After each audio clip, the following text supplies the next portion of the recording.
We turn now to the subject of hacking, the subject of cheetah robots, and the subject of literal speech jamming guns. Now, the first of those is a new bust that reveals that government runs the hacking groups. Of course they do. They run the antivirus software based on running the virus software. They run counterterrorism measures based on phony terrorists. Use to create a provocation. All they want is more power, and that's the way they sell these ideas. Now, Kurt Nemo explains how the leader of Lulzsec has ratted out his hacktivist comrades with the establishment media, revealing further that government is responsible for creating and unleashing computer hacker groups. Monsekwar, a.k.a. Sabu, decided what targets to attack and who would participate in the attacks, more than likely at the direction of its FBI handlers. It's believed he participated in the anonymous effort to hack H.B. Gary, the security firm who works closely with the CIA, NSA, FBI, and Pentagon. You notice the CIA site's been hacked, not without coincidence. The Pentagon had to shut down its internet the other day, all so they can create this cybersecurity illusion that they have to have new powers, an internet kill switch, and so much more. Of course, that too is a big issue that we'll continue to cover. But DARPA has now been participating in research on a cheetah robot that can run faster than you. Right now, it's going some 18 miles an hour. They hope it could someday run 60 or 70 miles per hour. They've worked with Boston Dynamics, who have created other robots. And how nightmarish, how Terminator scenario is that, to be mauled by a robot cheetah when the government doesn't like something you're saying or doing? All this technology, just as Bertrand Russell, who we were just talking about, he said in his 1951 book, The Impact of Science on Society, that technology tends to enslave. Not because technology couldn't save us, that it can't have all these great new developments, but because these important foundations, like the Rockefeller Foundation, are steering the research and funding in the areas they want so they can use technology for control. Think about how textbook that is. As we look at this next story, Japan invents speech jamming gun that silences people mid-sentence.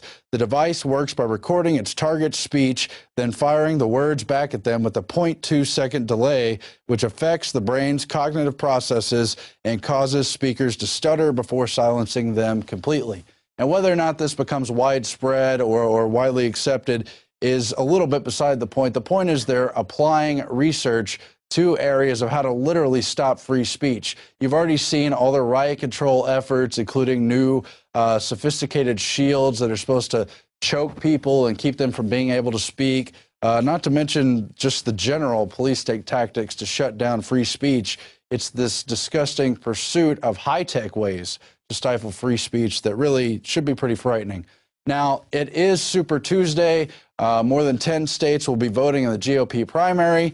And we've got an article here in the AP Wire. Super Tuesday voters put importance on GOP race. And we've got a classic situation. After so much media blackout of Ron Paul, after efforts to demonize him, after saying the Iowa caucus wouldn't count if he won, after saying he's the only one other than Romney on the Virginia ballot, so nobody needs to pay attention to it. It's not interesting. We got more of that telltale coverage that lets us know the system does not want Ron Paul in power.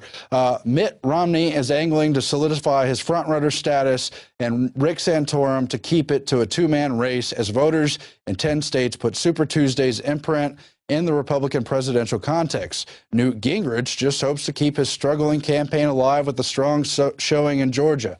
That's the Associated Press's lead article. It's not until, that's the first paragraph, it's not until paragraph 17 that Ron Paul is mentioned briefly in terms of being on the Virginia ballot, and not until paragraph 26 out of these 27 paragraphs where they say Rep. Ron Paul of Texas was focusing on today's caucuses in Alaska, Idaho, and North Dakota, and he is competitive in those three states. But again, his name can't be mentioned until the very bottom of the article. Go figure. However, you've got 6 Mitt Romney cousins all backing Ron Paul. No, this isn't about whether Ron Paul might possibly be considered for a VP slot if Romney ends up taking the nomination. No, this is members of the Romney family going out on their own to actually campaign for Ron Paul, including in Idaho, where, again, Ron Paul is competitive. They include Travis Romney, Troy Romney, Chad Romney, Jared Romney, and others. Won't read all names. Let's see. Travis Romney said in part, "I support Ron Paul because he defends the Constitution, loves America, understands what it means to be an American, including the right to live your life any way you want as long as you respect others," said Travis Romney, a second cousin once removed from the former Massachusetts governor. And of course, Mitt Romney stands for none of that. But let's just see what happens here on Stupor Tuesday and how they continue to push Ron Paul out of acceptance, tell people he can't win as they cheat on the votes, as they obscure coverage to make sure he doesn't win. Well, you can't stop the effect he's having. This Ron Paul revolution is much bigger than just the phony vote, the charade we're put through year after year, cycle after cycle, choosing lesser of two evils. Well, they game us again and again, lie us into war again and again, lie to us, tell us our votes count for something when they count for nothing under this system unless we speak out against the real powers there. We're going to be back from break with Timothy Baldwin on the Romans 13, but we do ask that you consider subscribing to the PrisonPlanet.tv broadcast, this Infowars nightly news transmission that's made possible not from corporate grants, not from big dollars, but from individual supporters, from you out there. And if you don't support us monetarily, please spread the word about this broadcast. Send people the YouTube videos. If you don't send them all the videos, send them the ones you think are most important. If you don't like the way we say it, you say it. You get the message out there. We got to do something, just like the end of that famous movie Soylent Green. Somehow we got to stop them somehow. One is a serial hypocrite who lobbied for Freddie Mac before the housing crisis and for the individual mandate before Obamacare. Another, a counterfeit conservative who opposes right to work, massively increased spending, and funded Planned Parenthood. Finally, a flip-flopper who's been on all sides, supported TARP bailouts, and provided the blueprint for Obamacare. Three men, one vision, more big government, more mandates, less freedom. One man stands apart, ready to deliver real change, voting against every tax increase and every unbalanced budget every time. A real plan to cut $1 trillion year one and to balance the budget in 3. Pro-life, pro-liberty, guided by faith and principle. Ron Paul, the one who will restore America now. I'm Ron Paul, and I approve this message.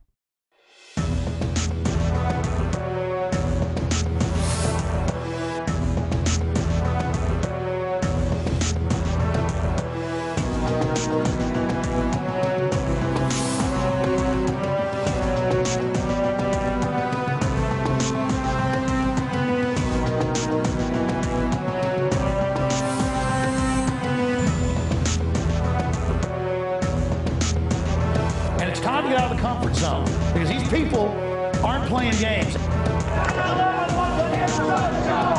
9/11 was an inside job. 9/11 was an inside job. We're going to organize. Humanity's going to come together. We are swinging muskets here, toe-to-toe with the globalists. They're bloodied. We're bloodied. It is absolute